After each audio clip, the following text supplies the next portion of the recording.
Thomas Eagle Sci-Fi Modeler here.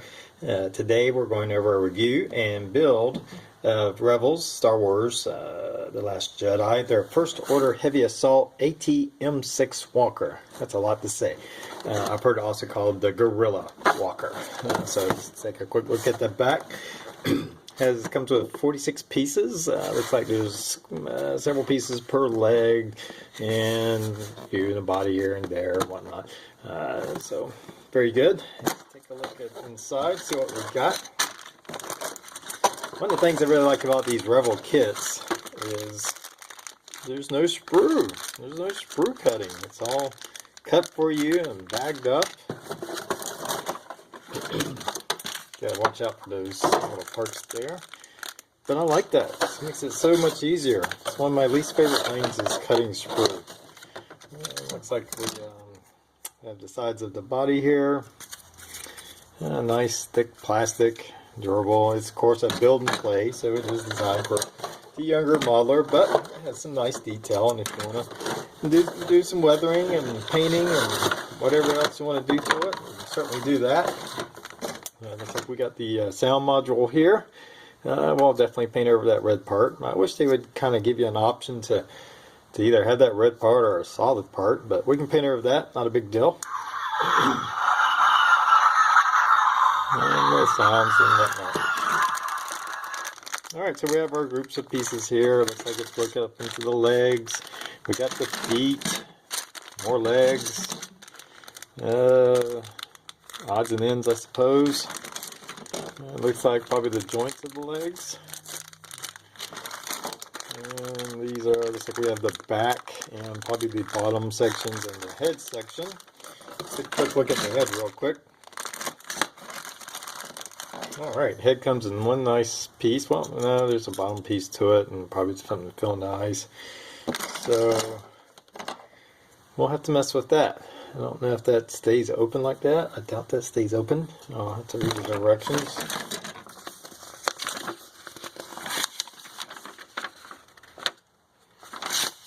There's the, let's start at the beginning. Yeah, looks like there's a section that goes into the head that will close that up and you add the guns, whatnot. Of course, you have your parts list there. We got like different steps, 8 steps, and you're good to go. So pretty easy build, and I think the key to this is the fun part of this is just going to get it weathered and bring out all these nice little details and figure out where we go from there. Looks like this is the other part of the head. Let's take a quick look at that and see if we can kind of make sense of that. So I guess that stays open. That's interesting. Maybe we can do something with that. I don't know. Alright, so here we are, and we'll get going with it. I haven't built a walker in a very long time. Most of mine are just ships and whatnot.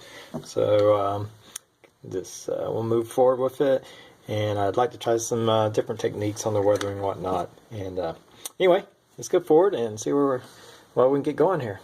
Alright, so here we are. We got the parts all sorted out, as you can see. And I went ahead, and this model is going to be all about the weathering. Obviously, the build's not going to be too difficult. We may need to clean up a few parts in here and there, but what I've already did before I start any assembly is I went ahead and I used MIG's panel line wash to just start filling in all the panel lines and over all of it. As you can see, I just covered everything, so I'll come back and start cleaning it up. I'm going to give it a little time to kind of dry and set into all the crevices. There's going to be a lot of layers of weathering, and I'm going to try to do some things with some mole weathering and whatnot. But this is going to be the first step. As you can see, I've also put a little coat of paint on the tip of the gun that was orange. It's probably going to need another coat. You still kind of see the light at the tip. That's fine, but we'll cover it up a little bit better. Once this gets all dry, I'll put some wash on this too. So here we are, just the first step of the weathering process. I'm letting this dry. We'll come back in, we'll clean it up. We'll start some test weathering with some of the other products, and then we'll go from there. Hey guys, so trying some new things here with the weathering.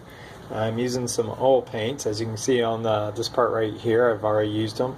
A method of bringing some discolorizations into the model itself, into the armor of the walker, and how I obtained that. I've used different color oil paints. I got some whites, red, I think this is ochre and a green. And you take your paintbrush, once you just kind of dab it on there. I put a little thinner on my paintbrush, and I just start working the paint into the model. And what you'll end up doing is removing the vast majority of the paint. That's what you want. So you have to clean your brush off, put a little more thinner on it. Obviously we don't want it looking too yellow or too ganged up or built up in any one location. We're just looking for those subtle variations in color. And I think I'm getting a little too green there. I think I dabbed on just a little bit. It's alright, I'll just work it out.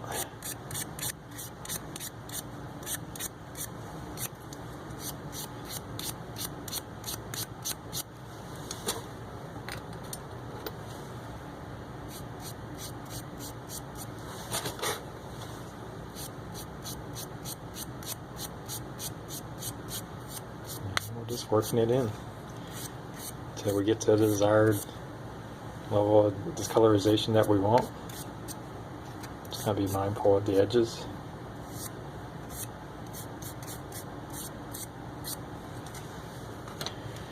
And so you can kind of see what we have there. And this is a piece that's, I won't say this is finished, I'm still working on this piece. Just light, subtle color variations in the armor give a little depth and texture to the model. So there's where I'm at, and we'll just keep moving forward. Alright, so here we are coming along with the build.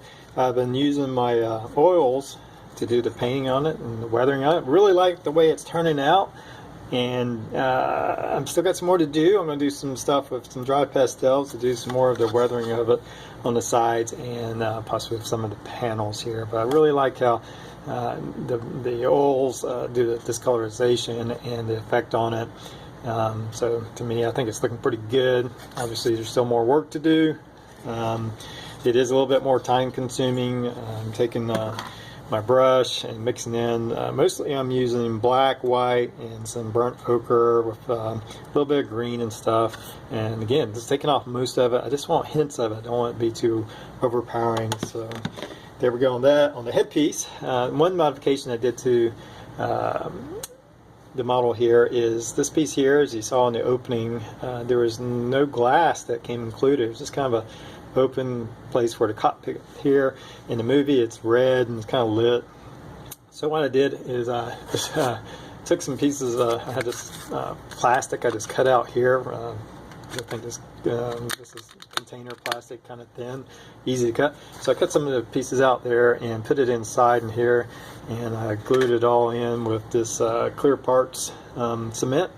And once I got that all nice and dry, then I went back in with some of this red transparent, this is actually airbrush paint, but I just put on with a regular paintbrush and painted the inside of that red. And hopefully you can see that. That's a little dark, but nice effect. It turned out, you know, you've got the red cockpit windows in there. So that's looking good and come along. So hopefully when I come back, we'll be closer to being finished. Alright, so here we are, just going over some of the panel work that I'm doing.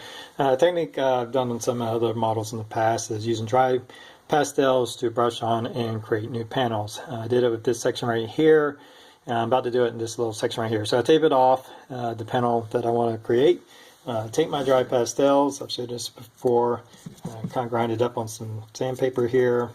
This one I'm going with a lighter gray, just to make a little bit offset color, and I'm just going to go over a little bit and brush it in. I don't have to get too dark, because I just want a color variation to kind of make it look like a panel line. So I got that in here, and let's take this tape off, and there we go. So now we have what looks to be just a small accent of the panel line. You do have to go over with some clear coat. Right now I'm just using some Tester's Dull Coat to lock this in. So just giving it a little bit more detail on some panels and adding it in. So there you go, and we'll just keep going. Alright, so here we are finished with the finished model. Now I do plan on coming back in my next video and making a stand for this. I want to make kind of like the Planet Crate with the white and red and maybe some explosions and whatnot. So hopefully that'll be in my next video. Hopefully it'll turn out all well. So just taking a look over this, I'm very pleased with how the oil paints went, the dry pastels. We've added some more detail into it. We've got the red in here in the cockpit to make it a little bit more accurate. Looking at the image of the actual vehicle used in the movies, this is far from being accurate. A lot of this detail right in here is not accurate to what you'll see in the movies. So I don't know why it's so off on there. Some of these panels and whatnots that are on the model just aren't on the studio version of the vehicle. But it does articulate pretty well in the legs, the ankles. I guess you call them ankles, the feet articulate and the legs articulate. So you can pose a lot. Weak area is the head. It only pivots at the base of the neck. The head itself doesn't pivot. So you have a little bit of limited movement in that. Not a whole lot of movement in that. And the guns move up and down. Of course, you have the sound effects of it until it kind of lights up a little bit. That's fine. Looks good. And anyway, hope you enjoyed the video. We'll come back again with the stand, and hopefully that'll look well. Please subscribe if you like my videos, and hit the like button. If you have any questions, please leave them in the comments. So until next time, y'all have a good one.